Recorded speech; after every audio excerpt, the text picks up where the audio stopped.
Hello guys, in this video I'm going to show you how to create a page in the Facebook app. But before that, don't forget to subscribe and leave a comment down below, because at 10,000 subscribers I'm going to show you my whole YouTube revenue statistics and growth strategy.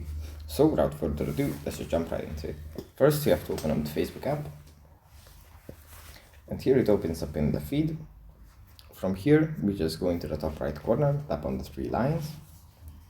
Then under the menu, we tap on the plus icon. And here we select public page. Now we can just tap on next and follow the steps that the app is going to show us to create a public page. And yeah,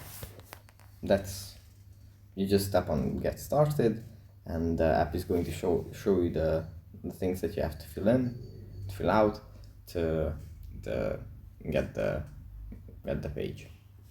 So yeah, that's pretty much it for this video. Hope it was helpful for you guys, and I'll see you in the next one. Bye.